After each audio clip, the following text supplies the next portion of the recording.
Hi, I'm Laurel, and I've always had an interest in animals my entire life. I actually got my doctorate in experimental psychology, specifically in animal behavior, conditioning, and learning, and that was back in 1998. For many years, I've actually been supporting the research department at the zoo, helping them with observations of Billy, the elephant. He's been a major project for many years, and they've been collecting a lot of data on Billy, trying to understand his behavior more, and just trying to get a sense of what he does throughout the day. So there are a lot of myths that people have about elephants. One myth is that elephants should never be alone, and they're extremely social animals, it's true.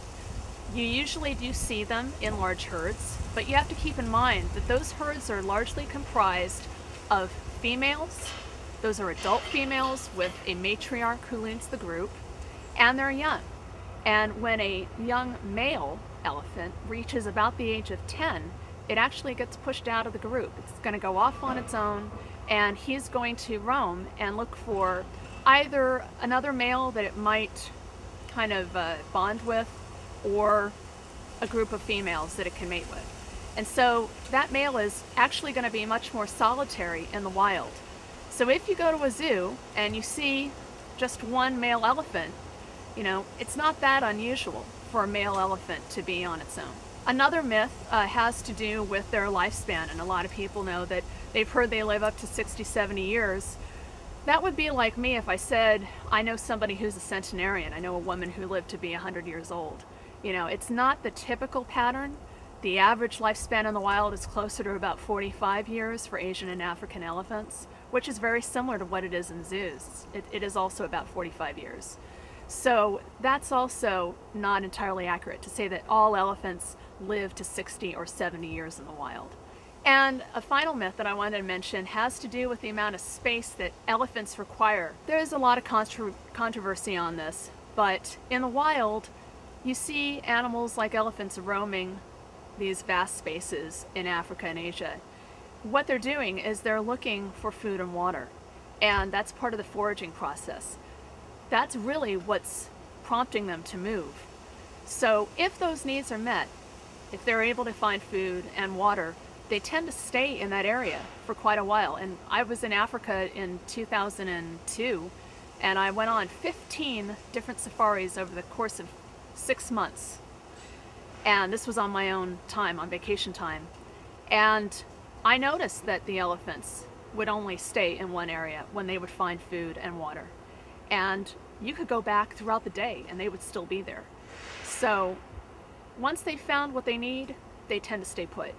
And that's conservation of energy. I mean, it makes sense. They're smart animals, and they're not going to roam out of their way if they've got what they need right there. So I feel that Billy's not the right kind of animal for a sanctuary because of a lot of reasons.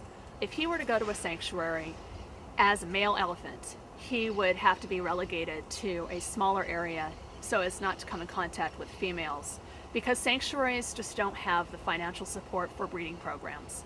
So they're not able to breed elephants in a sanctuary. At the zoo, on the other hand, they would be able to breed Billy, and that's every intention that the zoo has. They want to have a species survival program for the Asian elephant here at the zoo, and Billy would be able to become a father, and we'd really like to see that happen. He's an important animal. He originally came from the wild, which makes him a founder animal, founder elephant, and his genes are very important. And it would be a wonderful way of Billy fulfilling his natural course of life, to become a father, to be able to have his own offspring.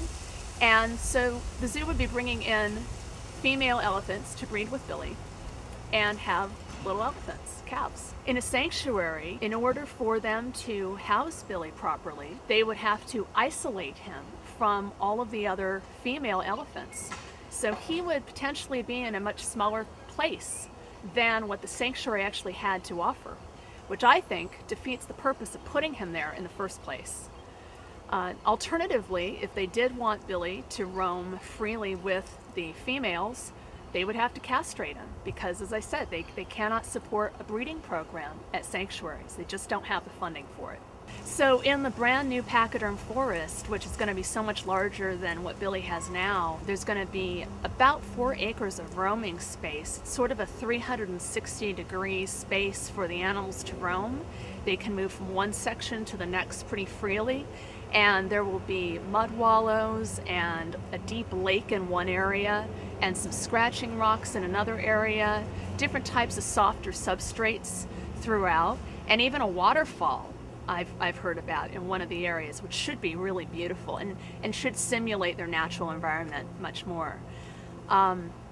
When you compare the size of this new exhibit, Pachyderm Forest, to the elephant habitat that's down in the Wild Animal Park, San Diego, the one here at the LA Zoo will actually be larger. So that's important to realize. When people go down and they see the Wild Animal Park, they're very impressed. I think they're going to be equally, if not even more impressed when they finally see the Pachyderm Forest. So elephants are very interesting animals. I'll just tell you a few facts about them. Asian elephants and African elephants come from 2 totally different parts of the world. That's one reason that the zoos decided to exhibit the Asian elephant here. We had to make a choice. Asian and African elephants are both endangered, and that's due to a variety of different reasons. Mainly habitat destruction, but also the encroachment of humans moving into their area, and in many cases also poaching in the wild, because elephants can be killed for their tusks. Billy also enjoys greeting his keepers when they come at different times of the day, and sometimes you can hear Billy actually squealing in delight and sort of squeaking and maybe giving a low trumpet to greet the keepers as they're coming into the exhibit. So he obviously knows the keepers well and he recognizes them. You know, they always say that elephants have great memories, and Billy surely does, because he knows his keepers by sight and by smell and by sound. The keepers who have been with him, there are 4 of them that have been here working with him for, gosh, the last 18 years or so. Billy's now going on 24, and he came to us, I think, when he was about 4. So the keepers have taken excellent care of him. They've done some training techniques with him using positive reinforcement or food rewards to get Billy to pose in certain positions that will allow the keepers to inspect his feet and his whole body.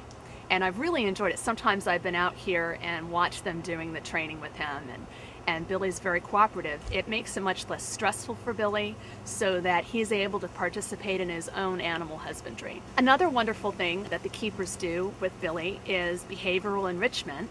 And in the exhibit, there are a lot of different types of devices, including large boomer balls with holes that they can put food inside.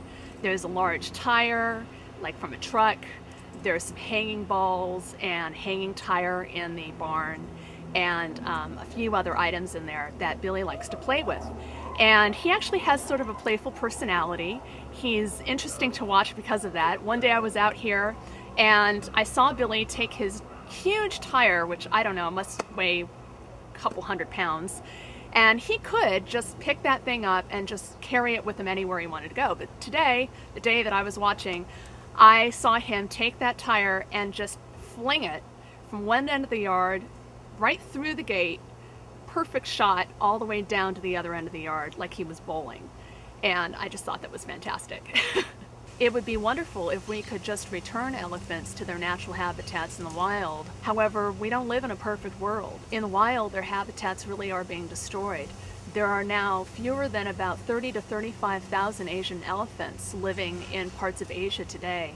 So their numbers are declining. And the way I see it, zoo elephants are, in a sense, ambassadors for their wild relatives.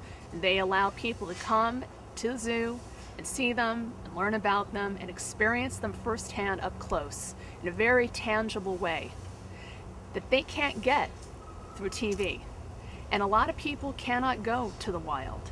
A lot of people cannot afford a trip to Africa or Asia to see wild elephants.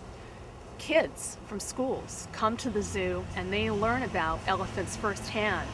And it's such a visceral experience for them that they learn, they really learn, and they gather a passion and an appreciation for the animals that I don't think they would have otherwise. So hopefully zoos like the LA Zoo are cultivating a new generation of children who will one day become adults and hopefully do their part in conservation for elephants all over the world.